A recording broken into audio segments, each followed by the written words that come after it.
खुश आमदीद। आप सबका स्वागत है। मैं हूं डॉक्टर इश्तियाक अहमद।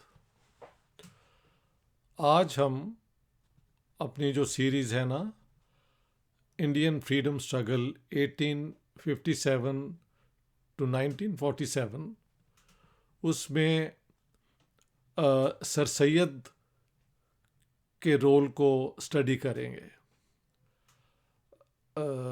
सर सैयद, जैसे आप जानते हैं, उनके साथ दो तीन मुख्तलिफ़ चीज़ें एसोसिएटेड हैं और हिंदुस्तान की तारीख़ में मुस्लिम सेपरेटिज़म अंग्रेज़ों के दौर में जो शुरू हुई, वो सर सैयद के साथ एसोसिएट की जाती है। कौन थे सर सैयद? देखें, इंडियन सोसाइटी में मुग़ल एम्पायर के जो अफसर थे, ख़ास तौर पे जो मुसलमान अफसर थे, वो चार ग्रुप्स से ज़्यादातर थे। एक जो अपने आप को अरब कहते हैं, उनके बड़े जो थे वो अरब थे। कुछ लोग रसूलुल्लाह की फैमिली से अपना शजरन में लाते हैं, कुछ खुलफ़ाए राशिदीन और बाकी होली फिगर्स ऑफ इस्लाम आप कह लें। The second group was Turks, जो टर्किश ऑरिजिन के लोग थे, जो एक ज़माने में रूल करते रहे हैं इस इलाके को। The third group was the Persians, जो लोग ईरान से आए, उनका भी यहाँ पे ऊंचा मुकाम गिना गया। और चौथा ग्रुप था ये पठान, जिनको जो वो ख़ुद अपने आप को अब पख्तून कहते हैं, अफ़गान कह लें आप। हाँ जी, ये दो तीन नाम उनके लिए इस्तेमाल होते हैं। ये चारों ग्रुप अपने बुज़ुर्गों को, अपने जो एंसेस्टर्स हैं, उनको हिंदुस्तान में आने समझते हैं कि वो बाहर से आए, लिहाजा बाहर से आना एक ऊंचा स्टेटस है। लोकल लोगों में से जो कन्वर्ट हुए, उनको उन्होंने मुख्तलिफ़ कैटेगरीज़ में रखा। जो ज़मींदार थे, या आप कह सकते हैं हायर स्टेटस के लोग थे, उनको इंक्लूड भी कर लिया, उनके साथ शायद रिश्ते भी कर लिए, ख़ास तौर पे उनकी लड़कियां ले लीं। हाँ जी। लेकिन ज़्यादातर जो कन्वर्ट मुसलमान हुए वो एग्रेरियन बैकग्राउंड, यानी एग्रीकल्चर में जो काम करते थे, या वो आर्टिज़ान्स यानी कारीगर थे, या फिर उससे ज़्यादा गरीब लोग थे। ठीक है, पढ़े लिखे लोग, उनमें से ब्राह्मण भी हुए, खत्री भी हुए convert, but in smaller numbers. ये लोग मुसलमान हुए। किस तरह हुए, कब हुए, इसमें कई कंट्रोवर्सीज हैं। I don't think that is what I am discussing with you today. Sir Syed belong to यही जो मुस्लिम एरिस्टोक्रेसी जो थी।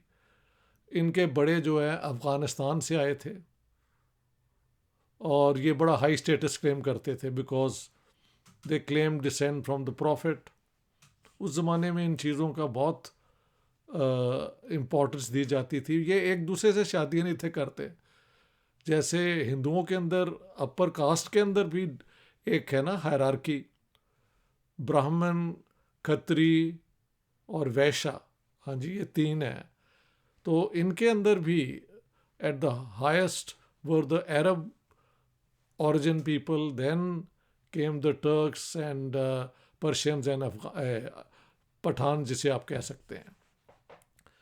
कुछ लोगों का ख्याल है कि इन्होंने यहाँ पे आके जो सोशल स्ट्रक्चर देखा उसको रेप्लिकेट किया। इसके ऊपर बहुत डिस्कशन है, क्या इस्लाम के अंदर कास्ट है या नहीं है।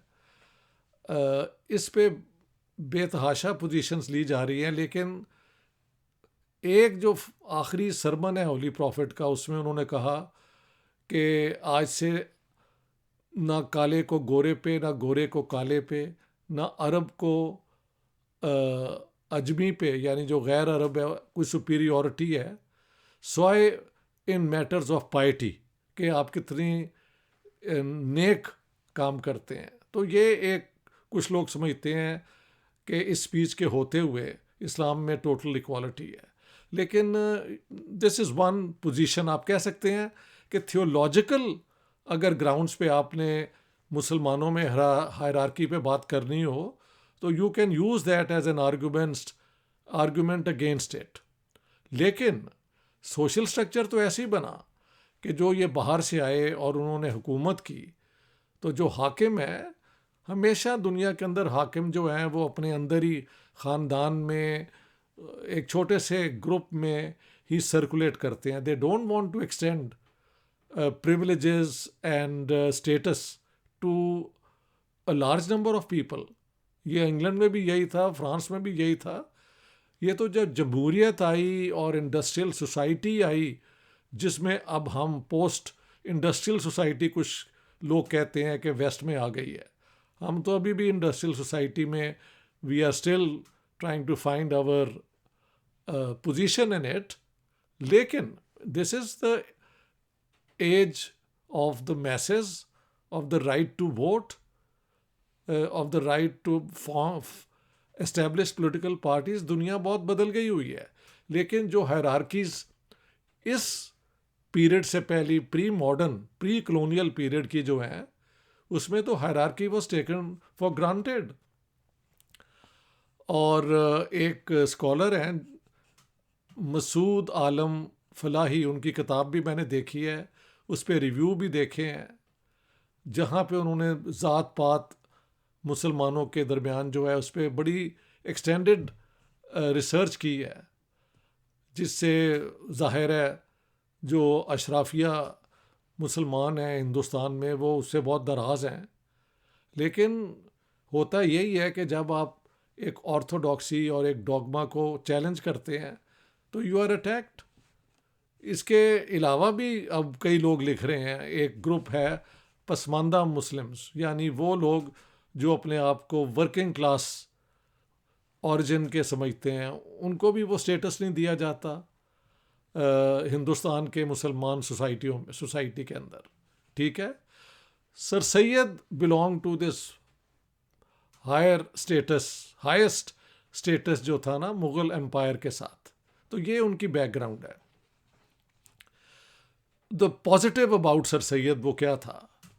सर सैयद ने देखा कि बंगाल के अंदर और शायद बॉम्बे में यहाँ पे जो हिंदू पॉपुलेशन है, अपर कास्ट कह लें आप, वो पढ़ लिख के आगे आ रहे हैं। राजा राम मोहन रॉय के जो वो था एंग्लो हिंदू कॉलेज इस्टेब्लिश हो गया, इसी मॉडल पे यूनिवर्सिटियाँ भी बनी दूसरी जगह पे। So the Hindus, being the majority, were even ahead in terms of education. Education which one? Western education, जो कि दो किस्म के स्कूल थे, एक तो आम क्लर्क और इस लेवल के लोगों को लेने के लिए, और एक एलीट कॉलेज और स्कूल भी बनाए गए अंग्रेज़ों के दौर में, जहाँ पे अंग्रेज़ी में एजुकेशन दी गई। So Raja Ram Mohan Roy the reformer, the first great reformer of Hindu society, उन्होंने कोई 70-80 साल पहले ये सारा इंग्लिश एजुकेशन, हिंदुज़म की जो अपनी हायरार्की है उस पर तनकीद, सती के ख़िलाफ़ लॉर्ड विलियम बेंटिक जो गवर्नर जनरल थे उनके रिफॉर्म को सपोर्ट किया, इन्फेंटिसाइड के ख़िलाफ़ भी उन्होंने पोजीशन ली, चाइल्ड मैरिज के भी वो ख़िलाफ़ थे। तो ये सारी चीज़ें पहले शुरू हो गई थी। मुसलमानों में सर सैयद ने कहा, अब देखा कि यार ये बाकी अगर आगे बढ़ना है तो यू नीड मॉडर्न एजुकेशन। उसमें एक बहुत बड़ा रोल मिर्ज़ा गालिब का है। Mirza Ghalib had gone to Calcutta, I think in 1830s और समथिंग। और देखें, sir Syed was employed in the East India Company, और लोअर लेवल के मैजिस्ट्रेट या जज का पोजीशन भी मिल गई, not high position but he held a position. ठीक है, और ये एजुकेटेड आदमी थे, he belong to one of the, इनकी फैमिली जो है नक्शबंदी सूफ़ी ऑर्डर जो सुन्नी इस्लाम का है, अक्सर अफ़गान उसी सिस्टम के साथ एसोसिएटेड थे।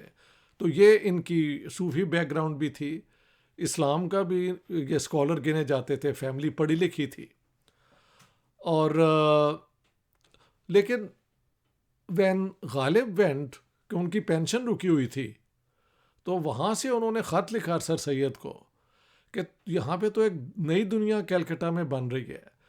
शायद उस ज़माने में एक नई पब्लिक पार्क अंग्रेज़ों ने बनाई थी।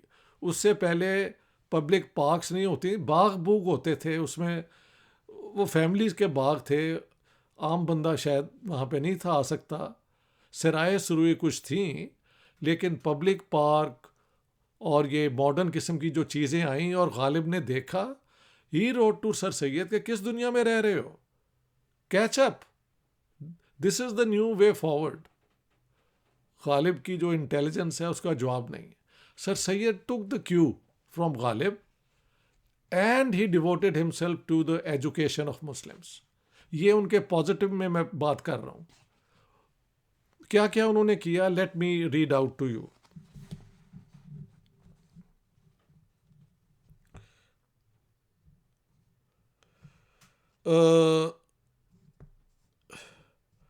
In 1859 सर सैयद एस्टेब्लिश्ड एक स्कूल मुरादाबाद में, और 1863 में गाज़ियापुर में, और एक scientific society for Muslims in 1864 sir Syed ने एस्टेब्लिश किए।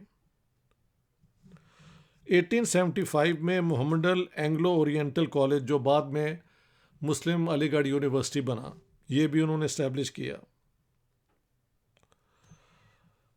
उन्होंने एक नया स्कूल सोच कर निकाला, उसे कहते हैं नेचरी, द नेचरिस्ट्स और नेचुरलिस्ट्स, बोथ वर्ड्स आर एप्लीकेबल। और उसमें शो किया कि इस्लाम जो है वो तो रीज़न के ऊपर बेस्ड है। बार बार कुरान शरीफ इज सेइंग के use your intelligence to find out the truth which the Quran is explaining. तो उन्होंने कहा कि जो नेचर साइंस जो डिस्कवर कर रही है, वही कुरान की भी तालीमात हैं। If you apply them intelligently, you can find that there is no contradiction between modern knowledge, scientific knowledge and Quranic teachings. ये उन्होंने एक कहा।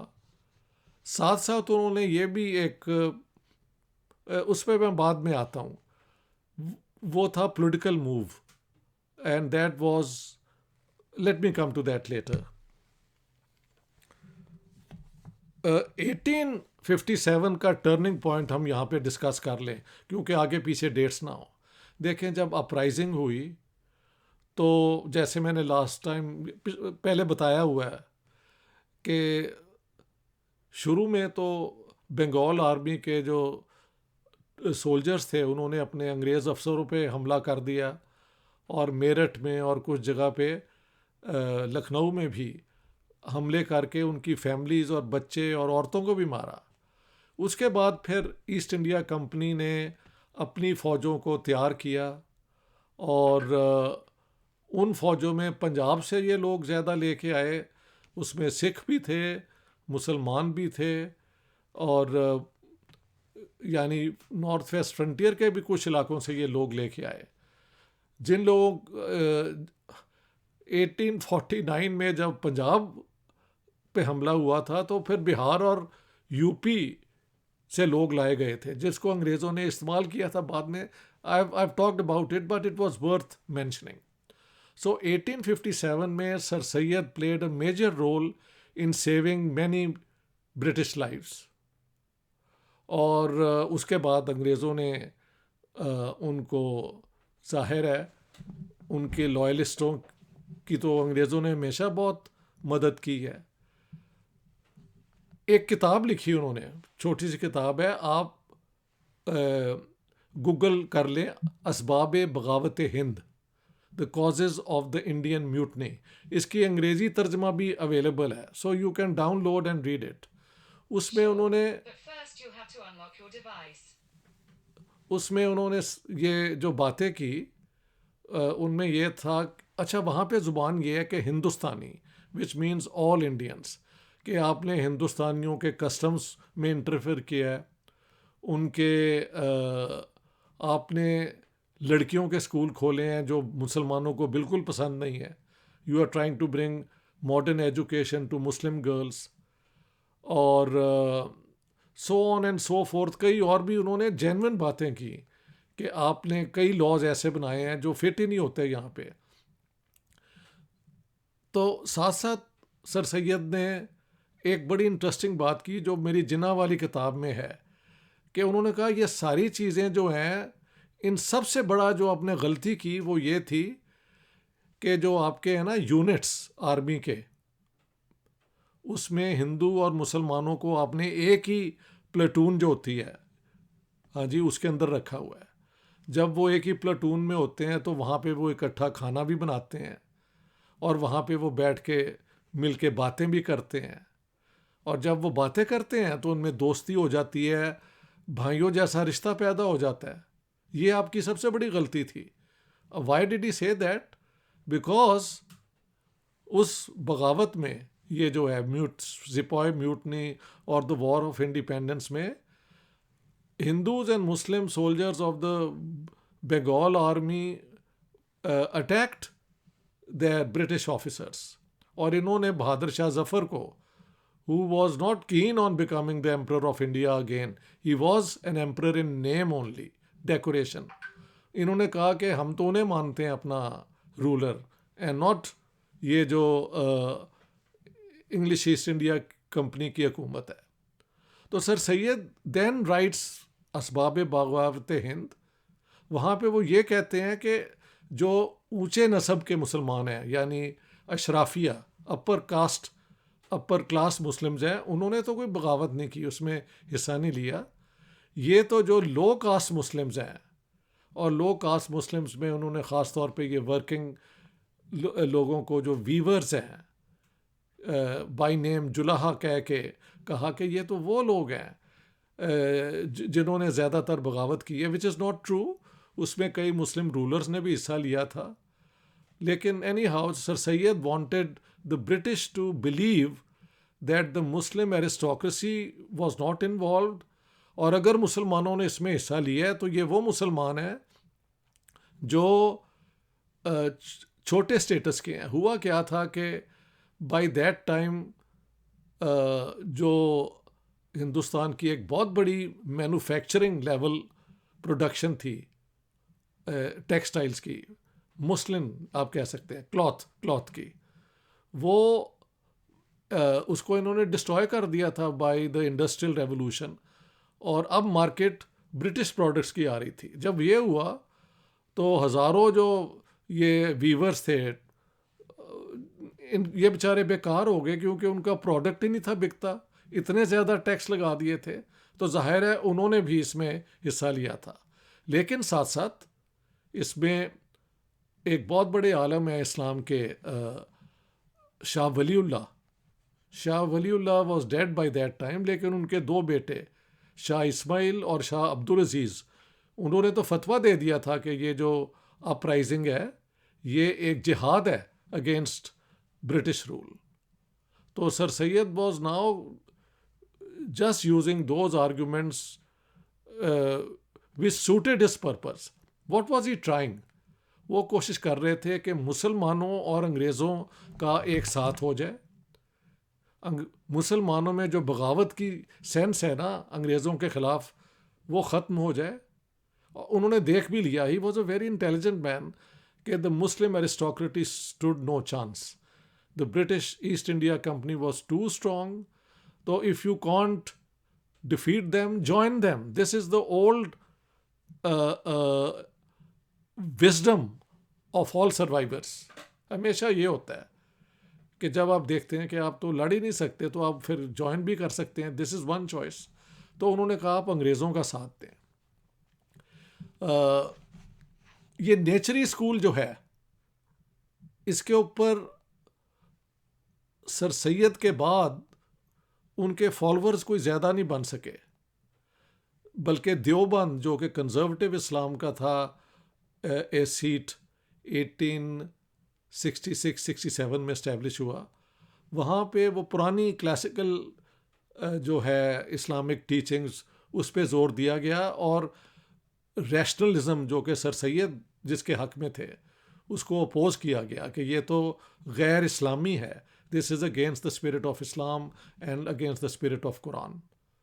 तो सर सैयद की वो जो टीचिंग है ना कि Islam and is as progressive as modern as Protestant Christianity for example, जो कि एंग्लिकन चर्च और ये वो था, दैट डिडंट कैच अप।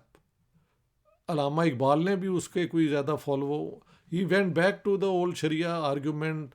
ठीक है, उन्होंने बाद में रिफॉर्म्स की बात भी की, but he was not an ardent supporter of sir Syed. Sir Syed was very forward looking in that sense. लेकिन what was the problem of Sir Sayyid?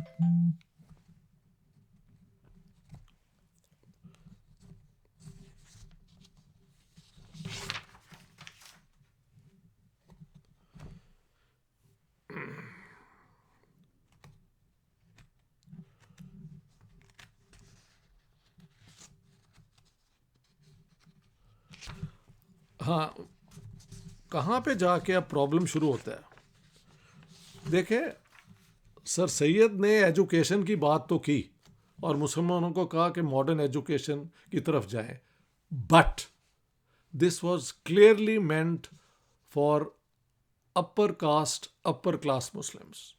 तो मैं आपको चंद स्टेटमेंट्स जो मैंने ट्रेस किए हैं वो पढ़ के आपको सुना देता हूँ। जलंधर में 20 अप्रैल 1894 को उन्होंने कहा, I am against sending girls to the schools, who knows what kind of company they will get there. I very forcefully advise that the Ashraf should get together and make arrangements for their daughters, that they should be patterned on the traditional style of education that was once in place. Any person from a respected family cannot imagine to impart such education to his daughter, which will place her either in a telegraph office to give signals or in a post office to stamp the letters. ये एक उनकी statement है। तो अशराफिया की औरतों को तो बिल्कुल मॉडर्न वेस्टर्न एजुकेशन की ज़रूरत नहीं है, उनको वही जो क्लासिकल ट्रेडिशनल इस्लामिक टीचिंग्स हैं वही होनी चाहिए।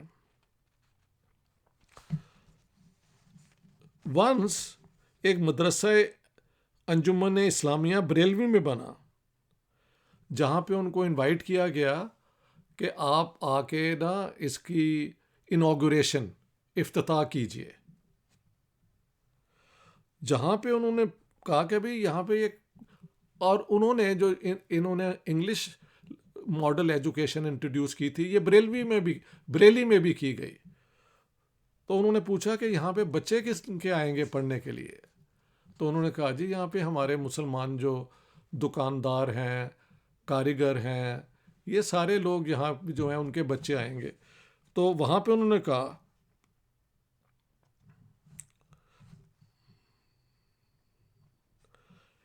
ये जब उन्होंने अपना वेलकमिंग एड्रेस में एजुकेशन की बात की ना कि हम आपसे सीख के तो मॉडर्न एजुकेशन ला रहे हैं, तो उन्होंने कहा, in your address you have mention that we should not hesitate to acquire the knowledge of other communities, perhaps by this is meant the teachings of English, but I tell you with regards to a madrasa like yours, teaching English is a grave blunder. Grave blunder बहुत बड़ी गलती है।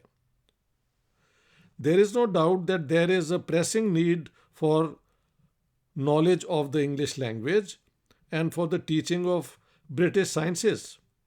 It is incumbent on the leaders and nobility of our community to provide higher education to their sons in the British sciences. यानी जो upper class Muslims हैं, nobility aristocracy के, वो तो वेस्टर्न ब्रिटिश साइंसेस को पढ़ें। No one is a greater supporter of the dissemination of English education and sciences among the Muslims than me. यानी मुसलमानों में ये एजुकेशन तो मॉडर्न आनी चाहिए, but there is a time and a place for everything. I have seen that in your madrasa, located in the courtyard of a mosque, there are 75 boys engaged in studying. Given the status and the class of these boys, it is useless to teach them English. Keep them busy with the old system of madrasa education. That is better for them and for the country. Low imagine करें, ये उन्होंने 1892 में कहा था, हाँ जी, कि जो आपके ये आम वर्किंग क्लास जो बच्चे जो आप चाहते हैं कि इनको तो बिल्कुल इस में ऐसी एजुकेशन नहीं देनी है, सिर्फ अशराफिया जो है वो वेस्टर्न एजुकेशन की तरफ आए, ब्रिटिश एजुकेशन की तरफ से। फिर वाइसरॉय की जो थी कंपोजिशन ऑफ गवर्नमेंट और रिप्रेजेंटेशन, उस पर उन्होंने क्या कहा? It is very necessary that for the Viceroy's Council the members should be of high social position. I ask you, would our aristocracy like that a man of low caste or insignificant origin, though he may be a BA or MA and have the requisite ability, should be in a position of authority above them and have power in making laws that affect their lives and property? Never, nobody would like it.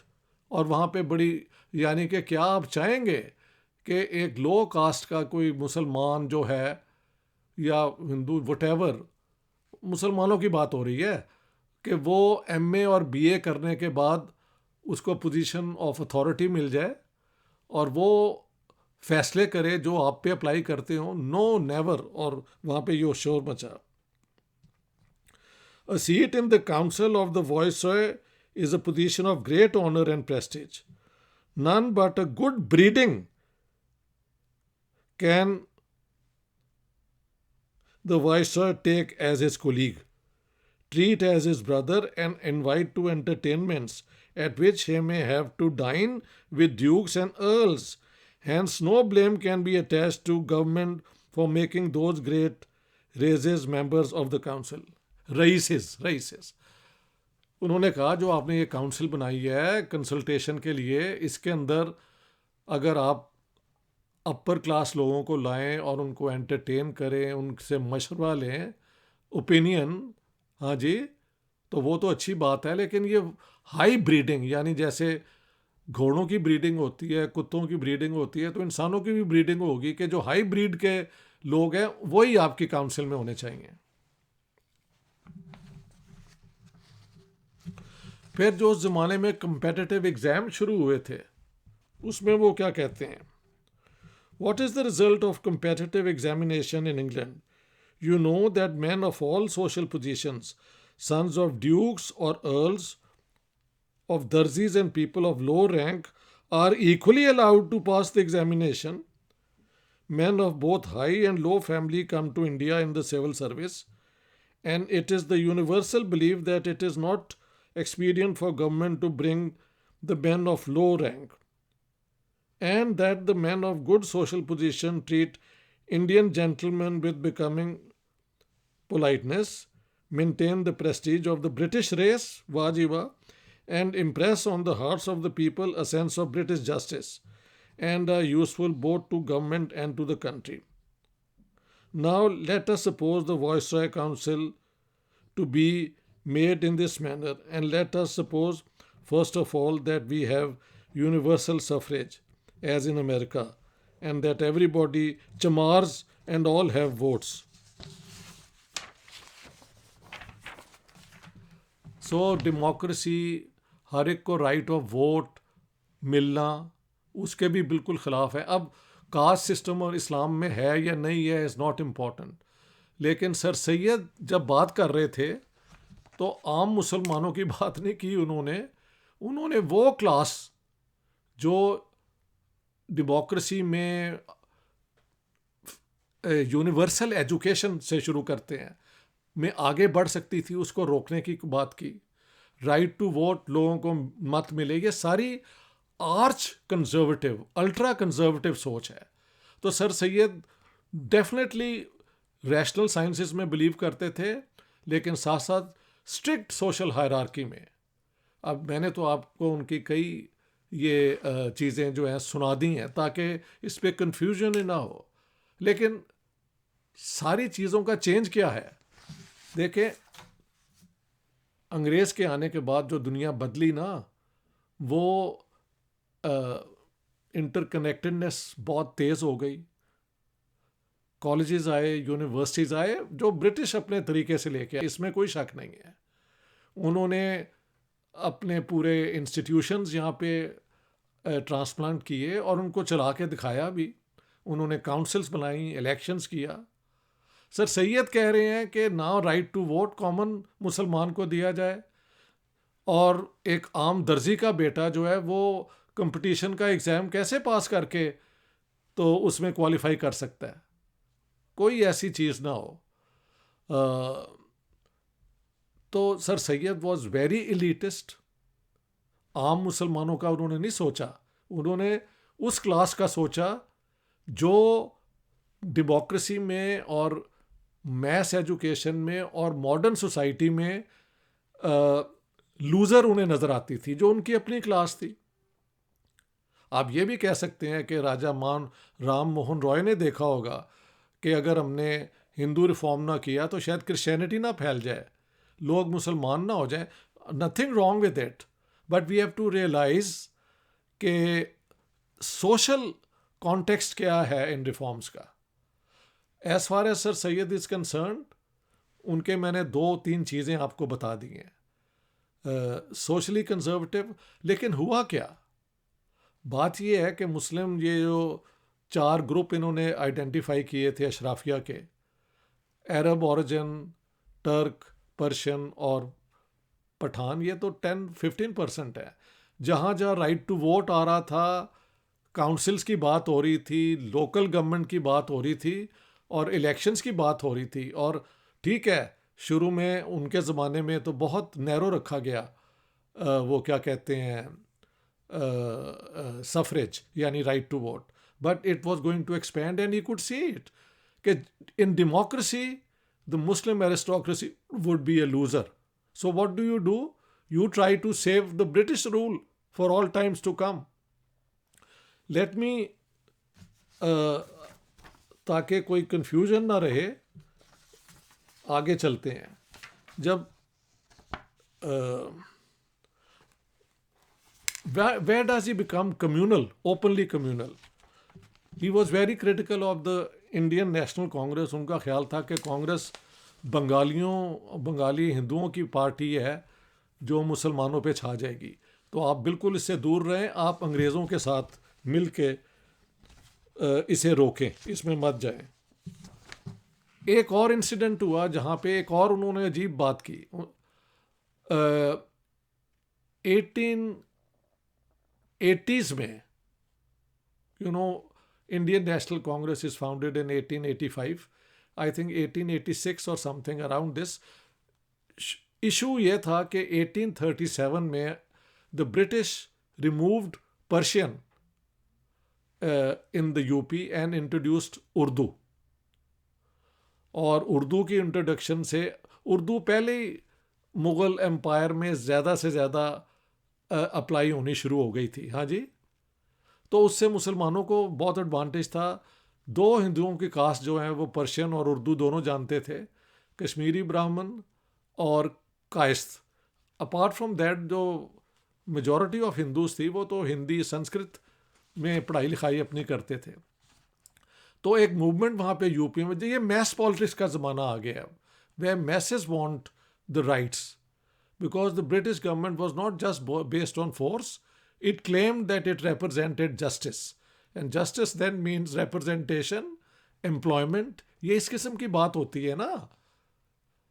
तो उन्होंने कहा कि जी UP के अंदर आप हिंदी लेके आए।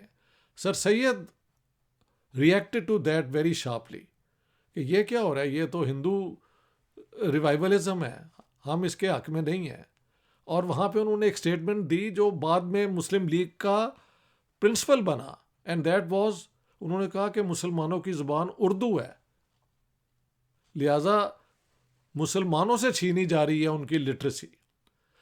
और यहाँ से समझ आती है कि जब पंजाब में सेंसस शुरू हुए हैं तो Mian sir Shafi who was very close to sir Syed movement, उन्होंने और मुसलमानों की ज़ुबान पंजाब में उर्दू दी थी और way back at the beginning of the 20th century. And now I understand this connection कि जो यहाँ के अशराफिया थे ना, जहाँ जहाँ से ये लोग ज़िम्मेदार बड़े लोग थे, इन्होंने उर्दू को अडॉप्ट कर लिया बिकॉज ऑफ दिस कंट्रोवर्सी। बाद में फैसला क्या हुआ था, सर सैयद डाइड इन 1898। 1900 में the policy adopted was for UP के दोनों होंगी, Hindi and Urdu both will be the official languages of UP. और उसके बाद 1900 के बाद 1913 में जब रिकॉर्ड देखा गया तो the Muslims were still holding 35% of the official positions when their percentage of the population was only 14-15%. So double their, even in 1913, हाँ जी, जबकि ये दोनों चीज़ों को कर लिया गया। तो जस्टिस जहाँ पे आ जाए, डेमोक्रेसी में numbers matter. Sir Syed wanted the British Empire to last for as long as it could, so that the Muslims could benefit, और उन्होंने कहा कि आप अंग्रेज़ों का साथ दें। I would finish now by a quotation where justice Mohammad Munir, जिन्होंने मुनीर रिपोर्ट लिखी है, उनकी किताब है फ्रॉम जिना टू ज़िया, वहाँ पे वो कोट करते हैं सर सैयद को कि उन्होंने क्या कहा, why is he against democracy and power sharing. He quote sir Syed as saying, now suppose all the Englishman were to leave India, suppose कि इंडिया से ना इंग्लिशमैन चले जाएं, then who would be the rulers of India? Is it possible that under these circumstances, two nations, Mohammedan and Hindus, could sit on the same throne and remain equal in power? Most certainly not. It will be necessary that one of them should conquer the other and thrust it down. So Sir Sayyid was totally opposed to democracy, to the right to vote to the common people, to the right to vote to common Muslims in the universities. लेकिन हुआ क्या, यहाँ पे मैं बात करता हूँ, इसे कहते हैं द आयरनी। एंग्लो मोहम्मडन वो कॉलेज भी बना दिया, बाद में वो यूनिवर्सिटी बन गई, लेकिन वहाँ पे स्टूडेंट कहाँ से आए, एरिस्टोक्रेसी की तो लिमिटेड होती है। तो जैसे जैसे अपना ये फ्रीडम स्ट्रगल बढ़ा तो सारे हिंदुस्तान से मुसलमानों को एडमिट किया गया। पंजाब से, north west frontier Khyber Pakhtunkhwa से, बलूचिस्तान से भी लोग आए पढ़ने के लिए, सिंध से लोग आए, और उन सब को अगर कंपटीशन में मेन यूनिवर्सिटीज़ में, यानी पंजाब यूनिवर्सिटी, बॉम्बे, कलकत्ता में नहीं थे वो आते, तो they could get admission in the Aligarh Muslim university, जहाँ पे मिडिल क्लास के लोग भी आने शुरू हो गए। तो सिर्फ एरिस्टोक्रेसी के जो बच्चे हैं वो ना आए। तो सर सैयद का रिफॉर्म मॉडर्न एजुकेशन का अल्टीमेटली सारे मुसलमानों के लिए फ़ायदेमंद हुआ। This we have to admit. Similarly Raja Ram Mohan Roy और उसके बाद आर्य समाज के जो स्कूल कॉलेज हैं, उसमें अगर हम दलित को निकाल दें या दलित को बाद में इंक्लूड किया जा सकता है, तो जो ऑर्डिनरी हिंदूज़ हैं उनको भी एजुकेशन का चांस मिला। लेकिन इनके जो ओरिजिनल थिंकर्स थे उनका शायद प्रोजेक्ट लिमिटेड था।